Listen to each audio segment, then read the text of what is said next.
নববর্ষ। বড়দের আমার প্রণাম রইল, আর বাচ্চাদের জন্য আমার ভালোবাসা। সবাই ভালো থাকো, এই নববর্ষ সবার ভালো কাটুক, সুস্থ কাটুক, এটাই কামনা করলাম। Hi guys, welcome to my channel. Good morning. তো সকালটা শুরু হচ্ছে ব্রাশ করতে করতে। তারপর সকালবেলা দেখি বাপি মাছ এনেছে, মাছ কাটতে বসে গেছে। তো এখানটায় বাপি মাছ কাটছিল আর আমি ব্রাশ ট্রাশ করে তাড়াতাড়ি চান করতে গিয়েছিলাম। তো আজকের আমাকে যে কুর্তিটা পরে আছি ওটা বৌদি কিনে দিয়েছিল। আর প্রতিদিনের মতন সকালবেলায় চন্দু ঘুমাচ্ছে। চান টান করে বাবাকে দিয়ে শুরু হয়েছে প্রণাম করা। বাবা মা সবাইকে প্রণাম করেছিলাম, এক এক করে, বৌদি দাদা সবাইকে, আমাদের ওখানটায় যে ছিল। তারপর এইদিকে বাবাকে বলছি একটা গেঞ্জি পরো, বলে আমার কাছে গেঞ্জি নেই। মাকে প্রণাম করতে গেছি, কি কি বলেছে তোমরা শুধু ঠিক কর। আজকের মার ড্রেস, পাটা ভালো করে ধুয়ে এসছে, পা ধুয়ে এসছি না, আশীর্বাদ করি, কি করবো, মেরা তো জামাই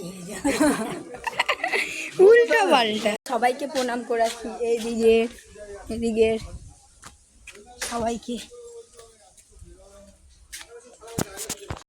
তো গাইস দেখো, আমি সবাইকে প্রণাম করে আসার পরে আমার থেকে ছোট যে ছিল সবাইকে জোর করে আমি বলি আমাকে নমস্কার কর। সব কটাকে করিয়েছি, কিন্তু মিঠিকে বলি না মনা তুই করিস না, ওকে আমি করব বলে ও আমার দিয়ে পালাচ্ছে। ও ভাবছে ওকেও মানে জোর করে করবো। তারপরে ওকে আমি প্রণাম করে নিয়েছিলাম। বাপি বলে সব সময় বাচ্চাদের মধ্যে ভগবান থাকে, তা ওদের দিয়ে কি করে প্রণাম করে। আর আমার বোন যাকে জবরদস্তি করে আমি প্রণাম করিয়েছি, শুধু দেখো। তুই টাকা নিতে হলে তুই প্রণাম কর, নাহলে আমি টাকা দেবো। তো মাসি প্রণাম কর, আমি আশীর্বাদ দেবো, নিচু হ। বাচ্চা মেয়ে, 18 বছরের মেয়ে, বাচ্চা মেয়ে। বোনকে দিয়ে জোর জবস্তি প্রণাম করিয়ে তারপর আমি আমার মেসো মাসিকে প্রণাম করে নিয়েছি, ঠাম্মাকে। হ্যাঁ, তো এখানটায় বোনকে পয়সা দিয়েছি, শুধু দেখো তোমরা। উল্টি কই বলটি এনে পয়সা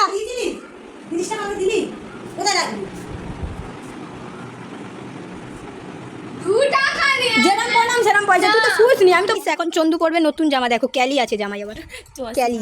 প্যান্টটা দেখি বাবা, প্যান্টটাও কি সুন্দর।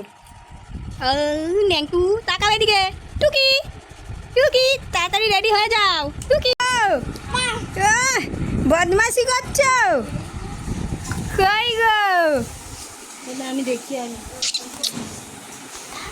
আমাদের রান্না বসে গেছে, মাংস হবে, মাছ হবে, আর কি হবে, বটবটি আলু ভাজা হবে, আর কি হবে জানি না। আর আমি একে কেমন লাগছে আমি জানি, আমাকে ভালো লাগছে। এটা আমার দাদা বৌদি কিনে দিচ্ছে। আমার দাদার তো চয়েস না, দাদার চয়েস বৌদি অবধি ঠিক ছিল, এটা বৌদির চয়েস। গাইস এখন আমরা যাচ্ছি মন্দিরে প্রণাম করতে, চন্দু আর আমি।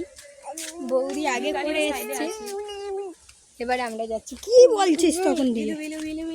তো এখানটায় আমরা মন্দিরে প্রণাম করে এসেছি। তো চন্দু মানে ঠাকুরের সামনে বসিয়ে দেওয়ার পরে একভাবে কতক্ষণ তাকিয়েছিল, আমি পরে ভিডিওতে দেখছিলাম, অনেকক্ষণ তাকিয়েছিল। তারপর বাপির ভ্যানে পুজো দিয়েছিল, সেই প্রসাদটা আমি দিতে গিয়েছিলাম বাইরে। যদি এত টাকা পাওয়া যায় প্রণাম করে আমি প্রতিদিন করবো। আর মাসে 100 টাকা দিয়েছে, একটা গেঞ্জি দিয়েছে, বাবা 500 টাকা দিয়েছে, দাদা এই জামাটা দিয়েছে, বৌদি পছন্দের। ভাই ওই তুমি রেডি তো প্রণাম করার জন্যে? কে প্রতিদিন এরকম যদি টাকা দেয় আমরা প্রণাম করতে যাবো। বৌদির আইডিয়াই ছিল একদিনে 600 টাকা, যাই তাই ব্যাপার নাকি, পড়াশোনা করেও এত টাকা পাওয়া যায় না। মাংস রান্না করছে মা, আর কষা মাংস খাবো না। নববর্ষ মানেই তো ভালো মন্দ খাওয়া, ঘোরা, ভালো জামা কাপড় পরা।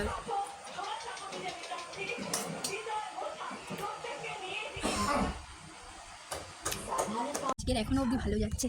ওপরের ঘরে বসে আছি, এই ঘরটা এমনি সময় বড্ড গরম হয়, কিন্তু আজকের অসম্ভব, বাইরে দিয়ে হাওয়াটা দিচ্ছে, ভালো লাগছে। মানে বসে থাকতে ঠান্ডাও লাগছে, অতটা গরম লাগছে না। নিচের ঘরে পাখা চালিয়ানোর পরেও যে গরমটা লাগছে, এখানটায় বসে সেটা লাগছে না। সবসময় হাওয়া দিচ্ছে একটা, ওই জন্য। তোমাদের কেমন কাটছে আজকের দিনটা কমেন্টে জানিও। এখন যাবো দিদিমাদের বাড়ি, মামা বাড়ি। দিদিমাকে পয়লা বৈশাখের সময় ছুটে দিতে হয়, যেন বাবা একটা শাড়ি কিনে পাঠাচ্ছে, আর আমি প্রণামও করে আসবো। মা একটু মাংস রান্না করেছে, মাছি চিংড়ি সব পাঠিয়েছে, দিয়ে আসতে যাচ্ছে। চলো, শাড়িটা বাকি কিনে পাঠালো, ওটা দিদিমাকে দেওয়া হয়ে গেছে। দিদিমা তো বলছে শাড়িটা পছন্দ হয়েছে। তো এখন আমি বাড়ির দিকে চলে যাই। একটা কোল্ড ড্রিঙ্কস কিনেছি, আর ভিডিও করিনি। দিদিমাকে নিয়েছি, দিদিমা বললো পছন্দ হয়েছে। আর দিদিমাদের বাড়ি যে গরম, এখন থাকা অসম্ভব।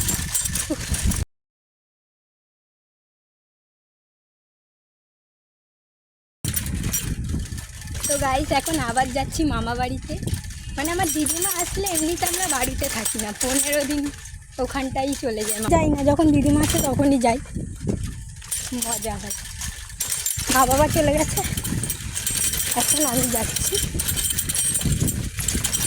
তো এখানটায় মামাবাড়ি এসেই দেখি টুস এখানটায় একটা বেড কভারের ওপরে হাতের কাজ করছে, যেটা বোনের স্কুল থেকে দিয়েছিল সেটাই করছে ও।